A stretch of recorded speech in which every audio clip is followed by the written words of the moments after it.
Hello, witches, pagans, light workers, and magical people. Welcome back to Witches of the Moon. We are in season 13, and this is week 3. We are talking this week about practical magic and sympathetic magic, the differences, and how we incorporate that into our practices. So, the definition, we're going to kind of talk a little bit about the definition, how each type of magic is applied, and I'm going to talk a little bit about the history of sympathetic magic and how it was used in Paleolithic and prehistoric and Paleolithic, basically Paleolithic times, caveman era, basically. So let's start with the definition of sympathetic magic. What is it? Merriam-Webster defines sympathetic magic as magic based on the assumption that a person or thing can be supernaturally affected through its name or an object representing it. Okay, that's Merriam-Webster's definition. Another definition I've heard is basically primitive or magical ritual using objects or actions resembling or symbolically associated with an event, a person, or an object with which influence over it is sought. Okay, so basically some examples of sympathetic magic or objects that we would use in sympathetic magic. We talk a lot about getting a piece of a person's hair, a lock of hair, or fingernail clippings, or a picture, those types of things. That is a type of sympathetic magic, and oftentimes, and we're going to kind of discuss this a little bit later on, about how we use those and how it can also be used basically in practical magic as well. So I'll go into that a little more in detail a little bit later, but let's just stick with the sympathetic magic for right now. So other types of things that can be used in sympathetic magic: pictures, drawings, a reenactment, a puppet,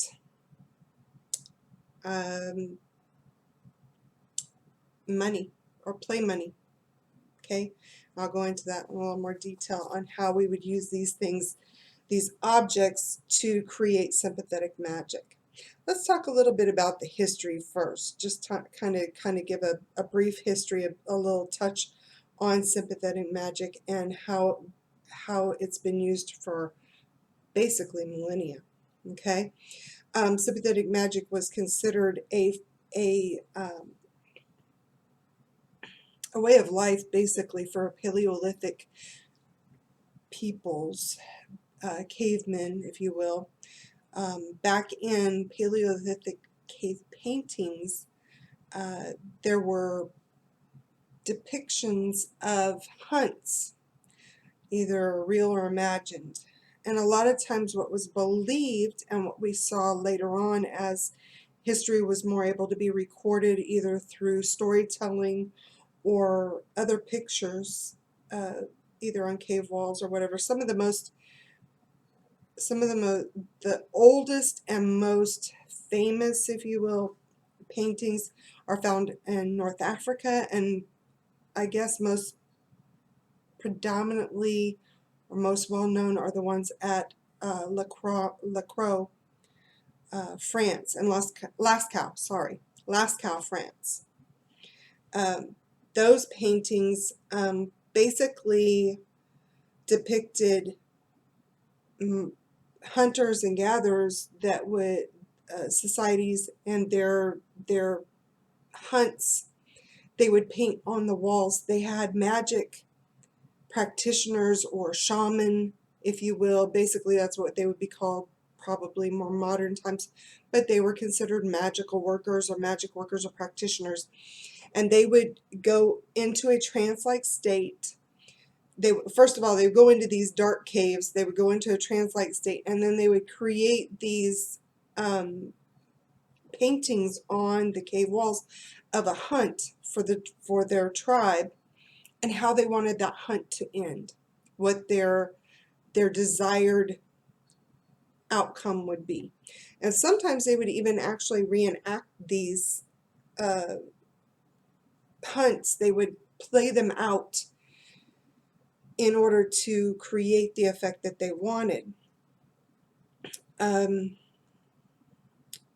There's a book called Primitive Mythology by Joseph Campbell that that stated that the paintings were all associated with magic, with the magic of the hunt. They felt like the hunt was magic in and of itself, and they were capturing some of that magic by recreating these hunts in picture form and creating an outcome. So they would do basically sympathetic magic in order to have a good hunt. It was akin to drawing it was basically a spell, okay, for lack of better terms. So these cave paintings were probably some of the earliest forms of magic, and it was considered sympathetic magic. So how do we use sympathetic magic?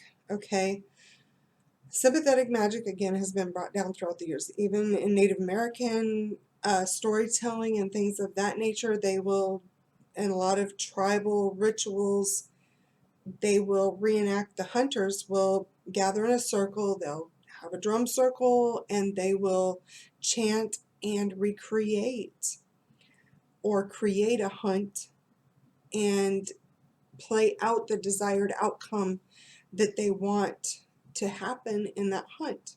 That is and they believe it will magically, they believe that they are magically connecting themselves. A lot of tribes believe when they enact these tribal hunts, these reenactments prior to a hunt, that they are literally connecting with the animal in which is to be killed in order to feed the tribe. And by doing so, they're connecting with that animal and basically asking it to sacrifice itself to feed the tribe. And they in turn thank it and bless it, and then they proceed to go on the hunt. And then once they do make that kill, then they again will go through a certain ritual to bless it, thank it, and make sure that they use every possible portion of that animal so that nothing goes to waste, or very little goes to waste, out of respect for that animal. So these are ways.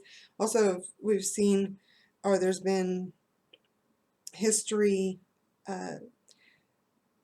recordings, it's been recorded in history that people would do dances, Paleolithic and cavemen and on up, ancient peoples would do dances to represent the growth of crops and bring forth fruitful crops and prosperity in their harvest. So again, sympathetic magic has been used since time began, pretty much. Some of the ways that we use sympathetic magic in modern times is through puppets. We create a doll that represents a person, and we might do certain types of magic, maybe to heal that person especially if they're far away, or if we want if they're chronically ill and we want a continuous healing to go on. We can focus our energy on a certain area of the doll's body and do spell work or craft work to help heal that person in that particular area. Usually poppets will contain some element of the person, if possible, hair, nail clippings, or what have you, or other picture maybe encased within the body of the poppet, in order to bring that person's energy into that poppet and bring it to life. When you do workings with a poppet, that poppet comes to life. It then becomes a living creature, a living being. Another way that people do sympathetic magic is through, one of the ways I do it, I will take play money, and I will do spell work with play money, if you will, and it then represents the money that, when I do my money spells, it represents the money that I want to come to me through that magic and through that spell work. I'll either, sometimes I put it in a honey jar, or in a bottle of oil, or other forms. I might burn it, depending upon how fast I need that spell to work. Wrap it around a candle and then burn the candle. It just depends upon what type of spelling I'm doing at the time. Put it on a money altar, that kind of thing. I personally, for money altars, I prefer to use actual money for that. I tend to use real money for my oils as well. But I have found it quite effective using play money. I get it at the Dollar Tree. I was like, oh, that's good representation, and I utilize it because it represents what I want to manifest. Other forms of sympathetic magic that I can think of off the top of my head, basically, besides, let's see, we covered poppets, we covered the play money, ritualistic dancing, or reenactment, that kind of thing. All of those are types of sympathetic magic. Now, what is practical magic? Excuse me. Practical magic is basically your intention, okay? It's more focused on energy working directly, direct energy work. This is the way at least this is the way I look at it. Some of you may disagree, and that's fine. This is just the best way I can explain it, and the way I feel, or the way I look at it, okay? But to me, practical magic is more of my intention. It's energy working. It's more working with correspondences, such as colors, herbs, crystals, because all of those contain a specific energy frequency that works with my personal energy to enhance it and elevate it to manifest a result. That's the way I look at it. I often will, I guess some ways of strict practical magic is simply an incantation or candle working with nothing else but the candle. I've done just candle spells where there's nothing, no pictures, nothing like that, just basically the candle spell. I might inscribe it with a sigil or some words in various scripts to imbue upon that candle the manifestation that I would want to happen. Other ways of practical magic would be simply a thought, just really focusing my energy on an outcome. Sometimes I'm out and about and I don't have tools with me that I can use, but I can still affect an outcome by my thoughts, my words. They say, words are power. They're magical. That's why they call it, spelling. When you're creating words on paper, it's called spelling, or in the air, it's because words have power. Singing. A lot of times, you know, in Christian cultures, they sing, or actually not just in Christian cultures, but other cultures as well. But I come from a Christian church, Christian background. So singing in the church, raising your voice in song, that's raising a cone of power. Those songs, if you look at them, the hymns, they're spells. They're spells in their truest form. So again, that to me is practical magic, when I'm just doing just those things and I don't have any other representations of what I wish to manifest. So that being said, most of my magic, or a good, well, I won't say most of my magic is practical magic, but a good portion of my magic that I do, a lot of my craft, is done with a combination of the two, both sympathetic and practical. I will either dress a puppet or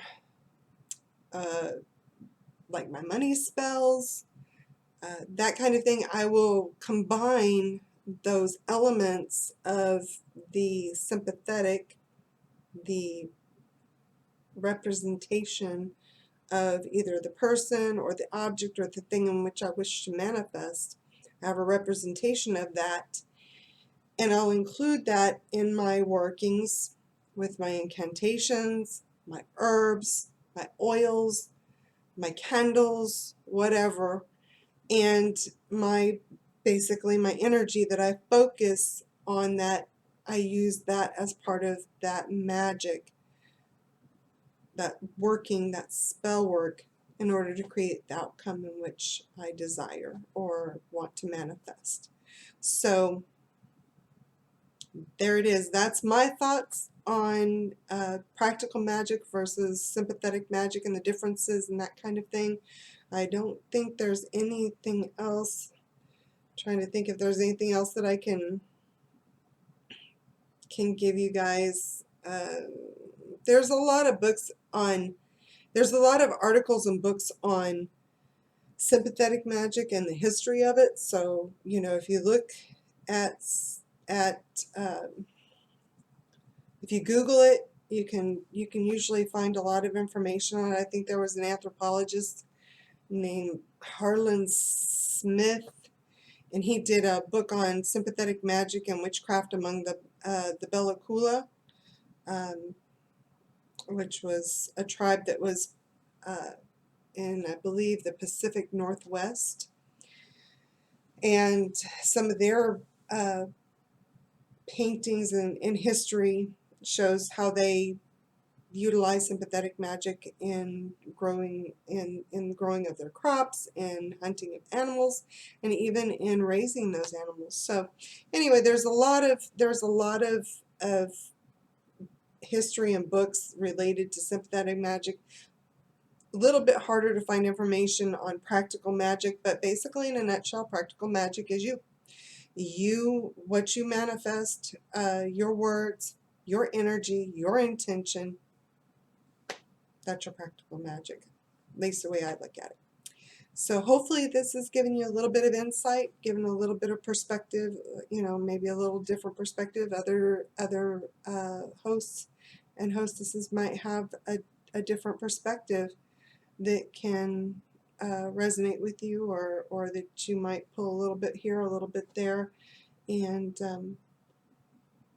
decide how that works for you. But hopefully you'll have learned a little bit of something here. And if you have any questions, please feel free to message me. If you have any comments, if you would like to share your perspective, I would love to read that and hear it, or see it. Please feel free to make a comment. And thank you again for watching. Have a great week and stay safe.